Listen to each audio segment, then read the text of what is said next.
günler. Bugün Epic Migrations adına Üsküdar Meydan'dayız. Saat 2.30 itibariyle buradaki eylemler başlayacak. Uygur Türkleri adına burada insanlar toplanıyorlar. Onların seslerini medyada duyurabilmek için, sosyal medyada bilhassa insanlar burada coşkulu bir şekilde sözlerini, ifadelerini dile getiriyorlar. Haklarını korumak adına mücadele ediyorlar. Belki dünya kamuoyunda, belki Türkiye kamuoyunda daha fazla yer bulabilmek için yapılan bir mücadele, haklı bir mücadele diyebilirim.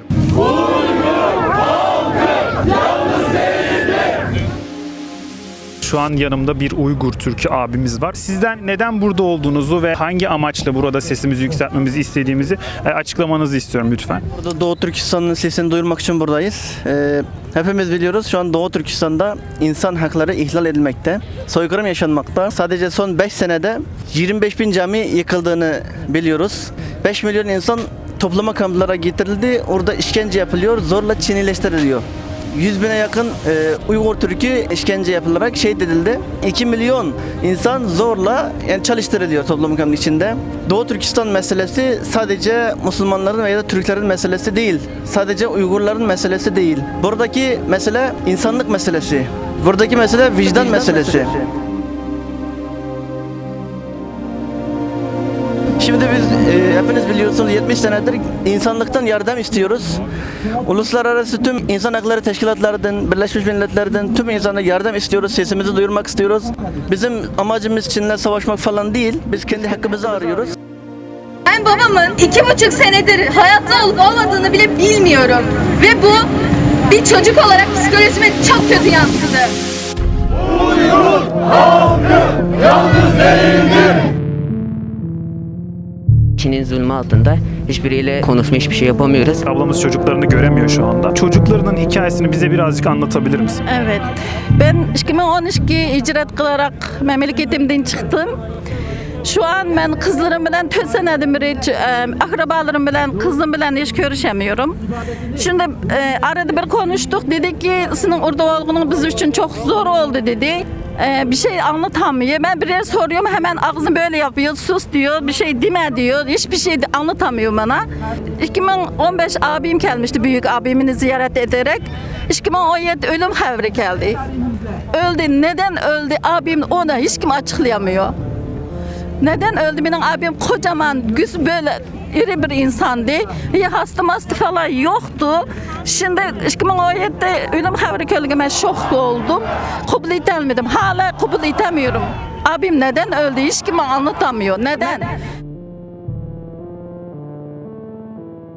Şimdi yanımızda Münevver abla var mı? 15 seneden beri buradayım. Doğu Türkistan'dan hicret kılıp Türkiye'ye geldim. Memlekete gidemiyorum. Telefonda konuşamıyoruz. Kim öldü, kim hayat bilmiyoruz. Kardeşim vardı. Devlette elektrik idaresi çalışıyor. Kızını buraya götürmüştü 14 yaşında. O kızını buraya Türkiye'ye götürdün diye tutukladı. Çinlerin hapishanede yaşıyor. Kızını Türkiye'den buraya götürsen seni serbest. 10 gün içeride kızın buraya gelmezse seni hapse bir daha atacağız dedi. Ondan sonra 10 gün kadar biz bu kızını göndermedik. 10 gün sonra onu hapishaneye attı. Şimdi öldü mü, hayat mı bilmiyoruz.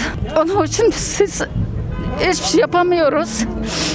Ablam var, abim var, kardeşlerim var. Onu görüşemiyoruz. Oradaki zulümlerini burada görüyoruz.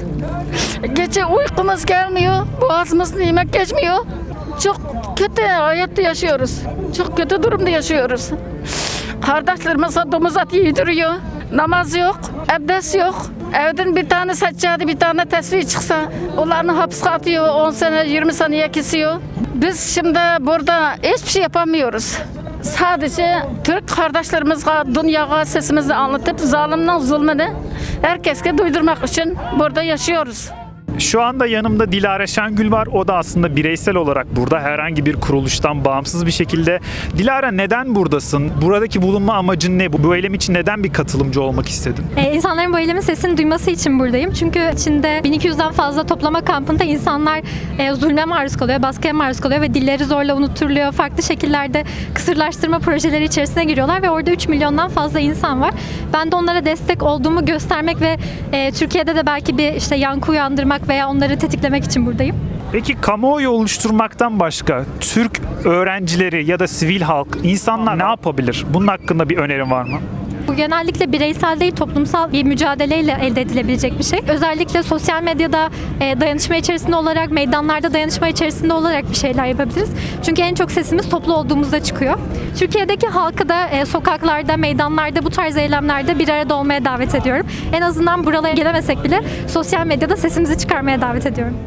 Bugün Epic Migrations YouTube ekibi olarak Üsküdar'daydık. Saat 2.30 itibariyle başlayan Uygur eylemlerine, Uygur Türklerinin, Doğu Türkistanlıların eylemlerinde biz de katılımcı olarak buradaydık. Görüntüler kaydettik, onlarla röportajlar yaptık. Türk halkından sokağa çıkmalarını, sokağa çıkamıyorlarsa sosyal medyadan destek olmalarını, seslerine ses katmalarını istiyorlar. Gerek Türkiye'de gerek dünyada bir kamuoyu oluşturmak ve Çin'e karşı bir güç elde etmek istiyorlar. İstedikleri yalnızca adalet, özlük hakları gibi basit şeyler aslında.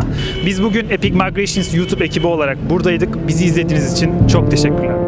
İnsanlarda olması gereken her türlü haklar ihlal edilmekte. Kısırlaştırma projeleri içerisine giriyorlar. Çin'in zulmü altında. Şimdi öldü mü, hayat mı bilmiyoruz. Abim neden öldü hiç kim anlatamıyor. Neden? Gece uykumuz gelmiyor, boğazımızda yemek geçmiyor. Çin'e karşı bir güç elde etmek istiyorlar. Biz kendi hakkımızı arıyoruz. Ey Fatih'in torunları uyan artık. Biz Çin'de kardeş değiliz. İstedikleri yalnızca adalet, özlük hakları gibi basit şeyler aslında.